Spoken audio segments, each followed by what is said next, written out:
Hello students, you are welcome in my video class. Today we are going to solve the question number 18 of the exercise 5.3 related to the 10th class mathematics and the lesson arithmetic progression.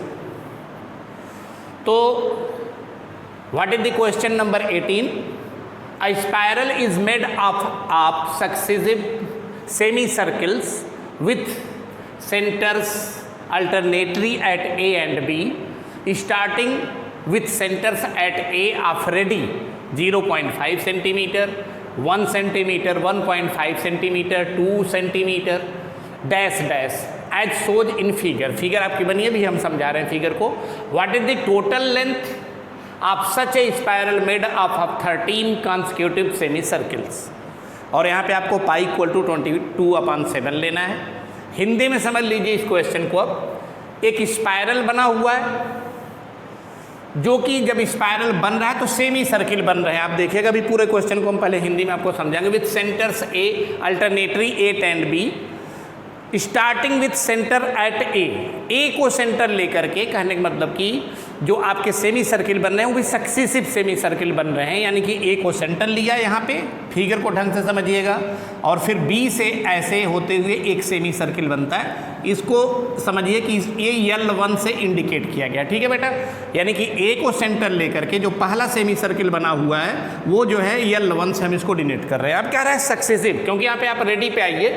पहली बार जो है 1 centimetre radius है, उसके बाद फिर अगली जो radius है वो जो L2 बन रहा है, यानी कि L2 जो बन रहा है यहाँ पे सीधी सी बात उसकी रेडियस यानी कि 1.5 है. ठीक है, उसके बाद जो फिर जो है अगला जो सेमी सर्किल कॉन्सिक्यूटिव बन रहा है उसकी रेडियस जो है 2 सेंटीमीटर है. एज सो क्लियर है अब आपको. देखिए जैसे L1 की रेडियस 0.5,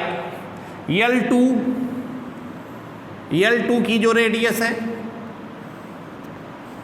वो है आपकी 1 सेंटीमीटर. L3 अब यहाँ से यहाँ तक है आपका. ठीक है, इसकी रेडियस यानी कि 1.5 सेंटीमीटर. और L4 जो सेमी सर्किल है वो इस पोजीशन में है, यहाँ से यहाँ तक. ये जो है इसकी रेडियस जो है कहने का मतलब आपकी 2 सेंटीमीटर है. तो क्लियर है. सबसे पहले आपको क्या करना है अभी भी समझ लीजिए कि इस तरह से, यानी कि जो L1 सेमी सर्किल की लेंथ है, L2 है, फिर L3 है और L4 है, इस तरह से 13 कॉन्सिक्यूटिव सेमी सर्किल बनते हैं और उनकी रेडियस इस तरह से है, यानी कि पहले की 0.5, फिर दूसरे की 1 सेंटीमीटर, तीसरे की 1.5, चौथे की 2 सेंटीमीटर. क्लियर है. पाँचवें की 2.5 यानी 2.5, उसके बाद फिर अगले की 3, फिर 3.5, इस तरह से है. और आपको इस तरह से बने 13 सेमी सर्किल, यहाँ का मतलब कि आगे भी बन रहा है, L5 बन रहा है, फिर ऐसे ही L6 बनेगा, फिर 7 बनेगा. तो इस तरह से जो 13 सेमी सर्किल होंगे उसकी टोटल लेंथ आपको पता करनी है. तो क्लियर है आपका. जैसे कि अब यहाँ पे समझ लीजिए कि L1 सेमी सर्किल है, तो जिसको आप पेरीमीटर में, माने सरकमफ्रेंसेस को आप पेरीमीटर भी आप सर्किल कह सकते हैं. तो हाफ पेरीमीटर या हाफ सरकमफ्रेंसेस यहाँ पे होगा, सबका रेडियस के हिसाब से करस्पॉन्डिंग रेडियस. अब क्योंकि रेडियस बेटा देखिए 5 सेंटीमीटर बढ़ती जा रही है, अरे 0.5 सेंटीमीटर इंक्रीज होती जा रही है जो सक्सेसिव रेडियस है. तो क्लियर है ऑलरेडी यहाँ पे आप समझेंगे तो इसी से समझ सकते हैं जब रेडियस सेम नंबर में इंक्रीज हो रही है तो क्लियर है, क्योंकि जो आपका सरकमफ्रेंसेस होता है 2πr होता है, 2π तो हमेशा रहेगा, r जो है सेम रेशियो में बढ़ रहा है, तो इसलिए जो है ऑलरेडी यहाँ पे अर्थमेटिक प्रोग्रेस जो नंबर होंगे अर्थमेटिक प्रोग्रेशन में ही होंगे, L1, L2, L3.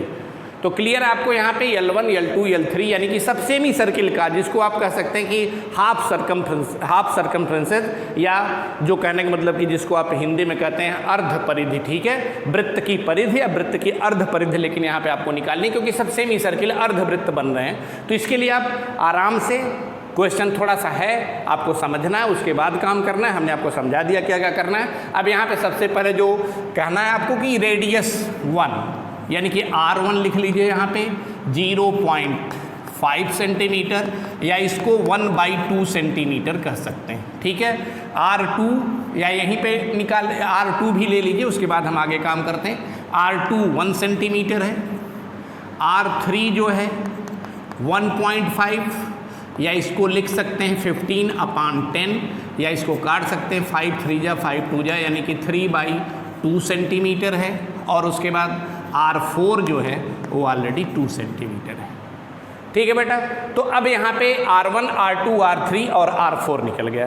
तो क्लियर है, आप यहाँ पे हाफ सरकमफ्रेंसेस निकालेंगे और उसी हाफ सरकमफ्रेंसेस को जो करस्पॉन्डिंग होगी रेडियस, यानी कि रेडियस 1/2 के करस्पॉन्डिंग जो होगी उसको हम C1 लिख रहे हैं यहाँ पे, या L1 भी लिख सकते हैं, कोई दिक्कत नहीं।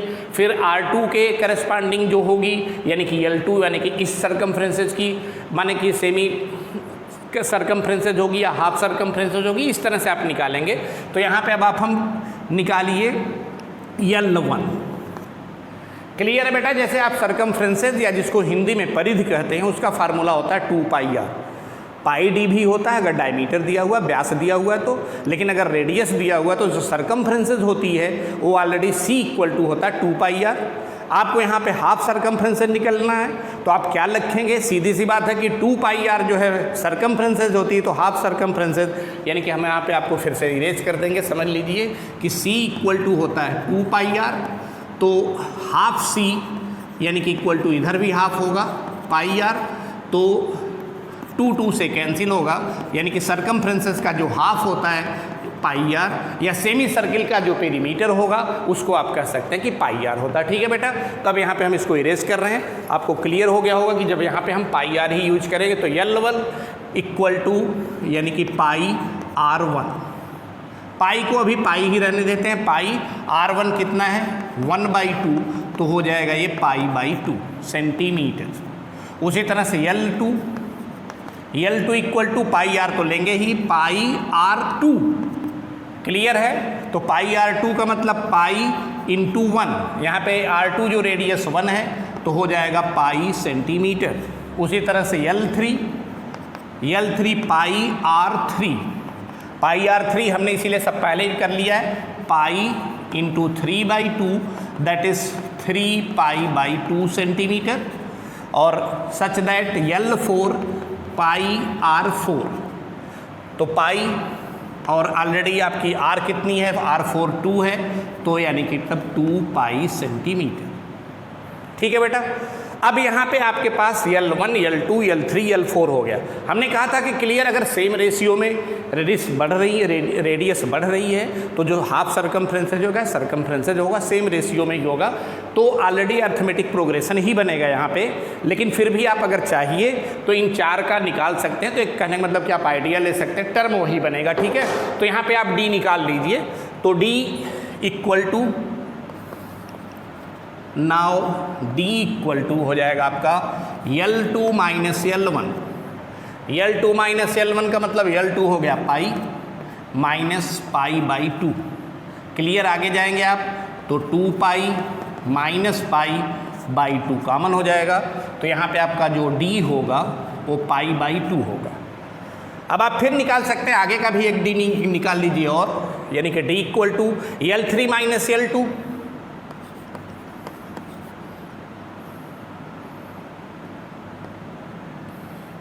L3 - L2, चलिए L3 आपका है 3/2 पाई, माइनस L2 कितना है, L2 आपका जो है कहने का मतलब कि यहाँ पे L2 आपका हो गया पाई सेंटीमीटर, तो ये हो जाएगा 3π - 2π/2 यानी कि π/2। ठीक है बेटा, इसी तरह से आप जब निकालेंगे तो क्लियर है यहाँ पे आप, बल्कि D आप बाद में कह सकते हैं, आप निकालेंगे इस तरह से, तो L2 - L1 आपने निकाला है, फिर L3 - L2 निकाला है, और जाहिर सी बात है यहाँ पे जो डिफरेंस है वो सेम आ रहा है, π/2 भी आ रहा है। L4 - L3 भी निकाल लीजिए। नाउ L4 - L3 = L4 आपके पास है 2π, और L3 आपके पास है 3π/2, तो यहाँ पे हो जाएगा 2 2 जा 4π -3π/2 यानी कि क्लियर है π/2।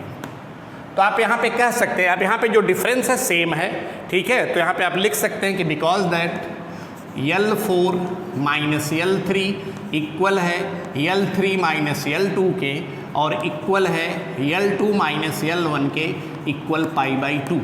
तो सो L1 L2 L3 L4 dash dash जितनी भी होंगी यहाँ पे form an AP,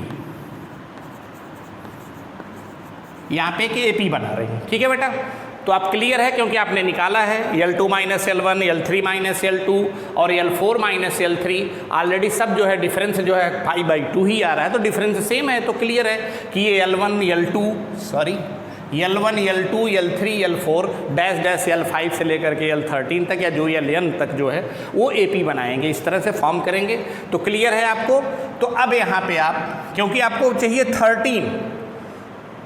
13 constitutive semi circle का आपको टोटल लेंथ चाहिए, तो यहाँ पे आपको क्लियर है at the condition of the question.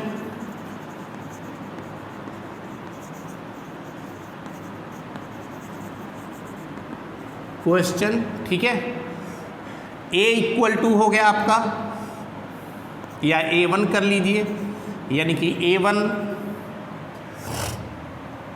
Clear है, यहाँ पे A1 आपका है π/2, D भी आपका π/2 ही है। ठीक है, और N इक्वल टू है आपके पास 13 दिया हुआ है, 13 कॉन्स्टिट्यूटिव का। ठीक है, तो यस 13 आपको निकालना है, यानी कि 13 सेमी सर्किल का सम निकालना आपको। तो 13/2 इंटू 2A होता है बेटा। ठीक है, फार्मूले में yes N equal to N/2 याद होना चाहिए आपको ब्रैकेट में, यानी कि 2A प्लस, यानी कि 2A इक्वल टू है π/2 प्लस N-1 इंटू D, यानी कि 13-1 इंटू π/2। 13/2, 2 से माने डिवाइड हो जाएगा, 1 जा होगा आपका, आ गया पाई प्लस 13 में से 1 सब्सट्रैक्ट करेंगे, यानी कि 12 इंटू π/2, 2 6 जा, यहाँ पे भी कैंसिल हो जाएगा, तो आपके पास होता है 13/2। ठीक है, और यहाँ पे 2 से कैंसिल, 6 और 1 यानी कि इंटू 7 पाई। देख रहे हैं नहीं देख रहे हैं, 2 1 जा 2, 2 6 जा 12, यहाँ पे कैंसिल हो चुका है, डिवाइड हो चुका है, तो पाई प्लस 6 पाई यहाँ पे हमने ऐड कर दिया, तो ये हो गया आपका 13/2 इंटू 7 पाई। आगे इसको बढ़ा सकते हैं, 13/2 इंटू 7 इंटू 22/7। ठीक है बेटा, तो 7 1 जा 7 यहाँ पे कैंसिल हो जाएगा, ये 2 11 जा हो जाएगा, तो यस 13 यहाँ पे हम ऐसे कर देते हैं, यस 13 इक्वल टू होगा आपका यहाँ पे 13 इंटू 11 हो रहा है, 13 इंटू 11 या इक्वल टू हो जाएगा 11 3 33, 11 कम 11 3 14, 143 सेंटीमीटर। ठीक है बेटा, अब आप इस तरह से क्वेश्चन को सॉल्व कर लेंगे। ठीक है, आप स्क्रीनशॉट ले लीजिएगा, नॉर्मली स्टेप में ही हमने सॉल्व किया हुआ, सब कुछ एकदम आराम से निकाल करके सॉल्व किया, तो आपको समझ में आया होगा क्वेश्चन। ठीक है, इसको आप जो है स्क्रीनशॉट कर लीजिए, फिर अभ्यास कर लीजिए। ठीक है, अब हम जो है एक्सरसाइज का एक और क्वेश्चन जो है, ठीक है, आपको लगाते हैं। Students, now we are going to solve question 19 of same exercise 5.3 arithmetic progression. तो question number 19, 200 logs stacked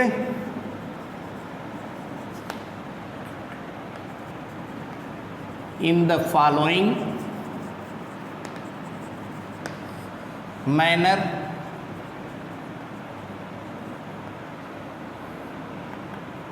$20 logs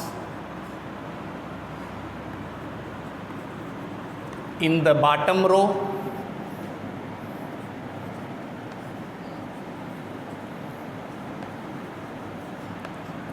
19 in the next row,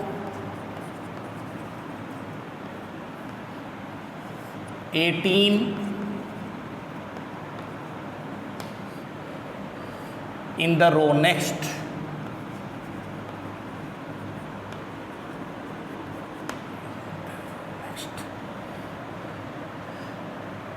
18 in the row next to it, so on.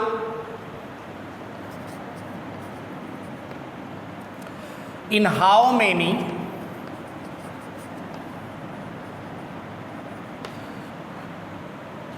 rows are the two-handed logs placed and how many logs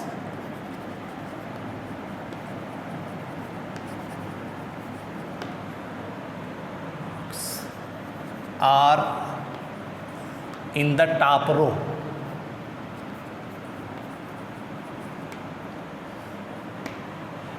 clear है बेटा?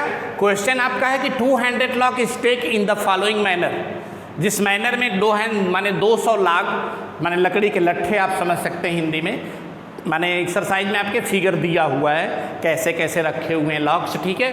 तो आप figure देख लीजिएगा। 20 logs in the bottom row, 19 in the next row, 18 in the row next. इस तरह से यानी कि जो बॉटम है, जो सबसे पहले 200 लॉक्स टोटल रखे हुए हैं स्टेक्ड करके, स्टेक माने ढेर लगा के एक के ऊपर ऐसे रखे हुए हैं, ठीक है? और इस तरह से रखे हुए हैं कि जो बॉटम है यानी कि जो सबसे निचली पंक्ति है, जो सबसे निचली रो है, उसमें 20 लॉक्स रखे हुए हैं, फिर उसके ऊपर वाली में 19, फिर उसके ऊपर वाले में 18। एकदम हिंदी में समझ लीजिए, कोई दिक्कत नहीं, क्वेश्चन आप समझेंगे तभी आप इंग्लिश में भी समझ सकते हैं और लगा सकते हैं, ठीक है? तो 18 नेक्स्ट रो में, फिर इस तरह से कहने का मतलब कि अगले में, चौथे में 17, फिर पाँचवें में कहने का मतलब कि 16, इस तरह से रखे हुए, यानी कि हर रो में जैसे जैसे आप बॉटम से अप की तरफ जा रहे हैं एक एक लॉक्स कम होते जा रहे हैं, ठीक है? कम होते जा रहे हैं तो क्लियर है क्वेश्चन, आप यही समझ लीजिए कम होते जा रहे हैं और एक एक लॉग ही कम हो रहे हैं यानी माइनस हो रहे हैं, तो यहाँ पे d इक्वल टू -1 होगा, ठीक है? तो आप यहाँ पे अब सॉल्व करिए क्वेश्चन को। क्वेश्चन हमने पूरा नहीं पढ़ा तो इस तरह से कहने का मतलब हम आपको सोल्यूशन की तरफ ले जाने लगे। क्वेश्चन यही है कि इस तरह से रखे गए कि माने पहले बॉटम वाले में माने 20 लॉक्स, उसके बाद फिर उसके ऊपर 19, फिर 18, 17, एक एक कम होते जा रहे हैं। क्वेश्चन आपसे पूछ रहा है कि इसी मैनर में 200 लॉक्स जो रखे गए हैं वो कितने रो में आ जाएंगे, ठीक है? और place and how many logs are in the top row, और टॉप रो में कहने का मतलब कि कितने लॉक्स होंगे। क्लियर है आपको? यहाँ पे नंबर ऑफ द रो पता करना है कि 200 लॉग इस तरह से रखे जाएंगे तो कितने रो में रखे जाएंगे, और रख दिए गए तो जो टॉप रो है यानी कि सबसे ऊपरी पंक्ति है उसमें कितने लॉक्स हैं, ठीक है बेटा?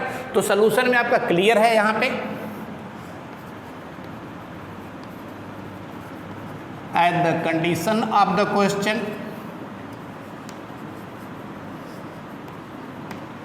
यस एन कुल लॉग, टोटल लॉग्स कितने हैं?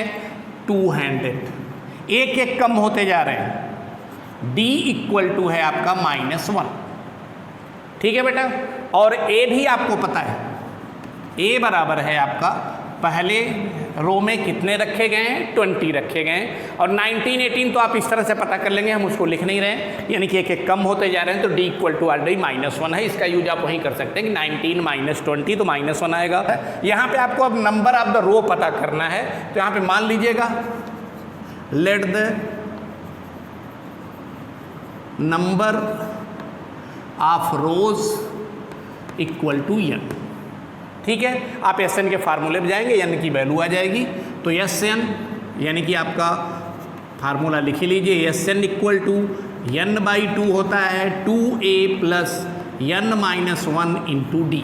अब इस पर उठा के वैल्यू पुट कर दीजिए, एस एन है 200 इक्वल टू n/2, आपको n की वैल्यू ऑलरेडी पता नहीं है, 2 इंटू a की जगह 20 है प्लस n-1, d आपके पास है -1, यहाँ पे ब्रैकेट लगा लीजिए, ठीक है?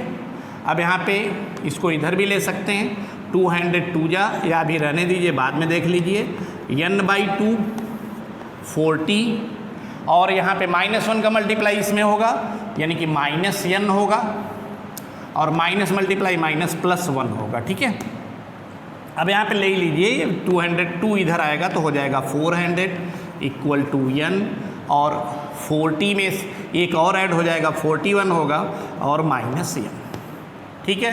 अब यहाँ पे 400 इक्वल टू n का मल्टीप्लाई कीजिएगा तो 41n -n², सबको इधर लाएंगे तो हो जाएगा आपका, यानी कि -n² इधर आएगा प्लस होगा, n स्क्वायर, ये प्लस है माइनस होगा 41n, और ये ऑलरेडी इधर ही रह रहा है तो ऑलरेडी ये इसकी साइन चेंज नहीं होगी, क्योंकि हम सबको राइट हैंड से लेफ्ट हैंड में लाए हुए, तो जो राइट हैंड से लेफ्ट हैंड साइड में आए हुए हैं उनकी साइन चेंज होगी। ये प्लस था माइनस हो गया, ठीक है, और ये माइनस था प्लस हो गया, यानी कि अब आपके पास क्वाड्रेटिक इक्वेशन बन गया, ठीक है। यहाँ पे क्वाड्रेटिक इक्वेशन है तो जाहिर सी बात है n की 2 वैल्यू आएगी, नंबर ऑफ द रोज की 2 वैल्यू आएगी, उसमें एक आपको अगर दोनों एडजस्ट होती तो ठीक है, लेकिन आपको एडजस्ट करने के लिए क्वेश्चन को समझना पड़ेगा, पहले आप n की वैल्यू निकालिए, ठीक है भाई। तो आइए अब यहाँ पे फिर से, तो n square minus 41n plus 400 equal to 0, factorization करेंगे, फैक्टराइजेशन मेथड से ही कर लीजिए, n स्क्वायर माइनस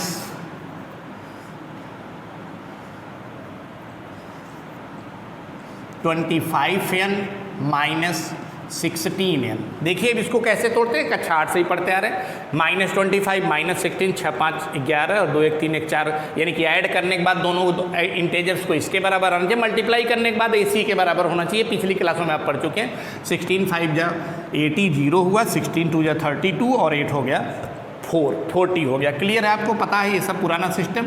अब यहाँ पे सॉरी, यहाँ पे प्लस 400 इक्वल टू 0। अब n कामन लेंगे, n माइनस 25, ठीक है, माइनस 16 कामन लेंगे, n minus 25 equal to 0। n minus 25 common लेंगे आप, होगा n minus 16 equal to 0। Clear है, आप यहाँ पे देख रहे हैं n इक्वल टू 25। हम यहाँ पे ज़्यादा एक्सपेंड नहीं जा रहे हैं, आप कर सकते हैं n माइनस, क्योंकि हमारे पास जगह कम है इसलिए आगे अभी आपको डिटेल देनी है। तो n माइनस 25 इक्वल टू 0 करेंगे, क्लियर है, n इक्वल टू 25 आएगा। नेक्स्ट जीरोज के लिए n माइनस 16 इक्वल टू 0 करेंगे तो n इक्वल टू आपका जो है आ जाएगा 16, ठीक है। अब आपको ये देखना है कि n की कौन सी वैल्यू हमारे क्वेश्चन को सेटिस्फाई कर रही है। तो जाहिर सी बात है n की कौन सी, अगर हम n 25 लेते हैं तो हम देखते हैं A25, an ही, यानी कि A25 जब वैल्यू रखते हैं तो क्लियर है a प्लस 24d होता है। तो यहाँ पे a इक्वल टू हो जाएगा 20 24, ठीक है, और माइनस d है आपका -1, तो हो जाएगा A25 equal to 20 minus, sorry यहाँ माइनस रहेगा, d माइनस है, तो 20 माइनस 24, तो क्लियर है A25 इक्वल टू हो जाएगा -4। यानी कि क्लियर है आपका A25 जब आप रख रहे हैं, ठीक है, तो नंबर ऑफ द लॉक्स जो है कहने का मतलब कि रो में जो हो रहे हैं, अगर आप नो, क्योंकि आप n माने क्या माने हैं, नंबर ऑफ द रोज माने हुए, ठीक है। तो अगर नंबर ऑफ द रोज आप 25 लेते हैं तो यानी कि A25 यानी कि an माने क्या होगा, जाहिर बात है, तब ऊपरी माने सबसे ऊपरी पंक्ति में जो कह रहा है कि माने टॉप रो में कितने लॉक्स होंगे तो an ही होगा। वो टॉप रो माने कि लास्ट टर्म an, तो ऑलरेडी जब n इक्वल टू 25 ले रहे हैं तो यहाँ पे टॉप रो में जो है नंबर ऑफ द लॉक्स हो रहा है -4, निगेटिव हो रहा है, जबकि टॉप रो में कोई न कोई लॉक्स होगा। तो इसलिए क्लियर है, आप हम यहाँ पे बोल रहे हैं बेटा, आप लिख सकते हैं कि because that when we take n equal to 25 then the number of the logs, ठीक है, we find then the number of the logs in last row, ठीक है, या top row -4, that is negative, that is not possible. तो इसलिए आप यहाँ पे क्या करेंगे कि n इक्वल टू 25 जो है आप नेग्लेक्ट कर देंगे, ठीक है। अब आप n इक्वल टू 16 लेंगे, नाउ n इक्वल टू 16, तो A16 यानी कि अब उसमें n 16 ले रहे हैं तो भाई टॉप रो में कितने होते हैं, तो ये 16 इक्वल टू हो जाएगा a प्लस 15d, या a है आपका 20 प्लस 15 और -1 मल्टीप्लाई होगा, तो ये आपका होगा 20 और -15, तो ये 16 ऑलरेडी इक्वल हो जा रहा है आपका, यानी कि 5 के बराबर।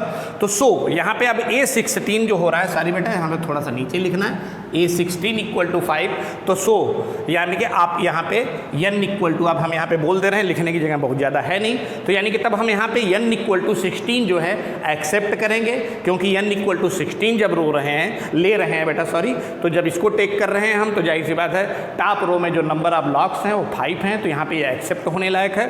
तो यहाँ पे आपके दोनों आंसर मिल गए, n इक्वल टू 16 यानी कि नंबर ऑफ द रोज जो होंगे आपको 16 हो गए, इन हाउ मेनी रोज। तो पहला क्वेश्चन तो यहाँ पे लिख लीजिए यहाँ पे कि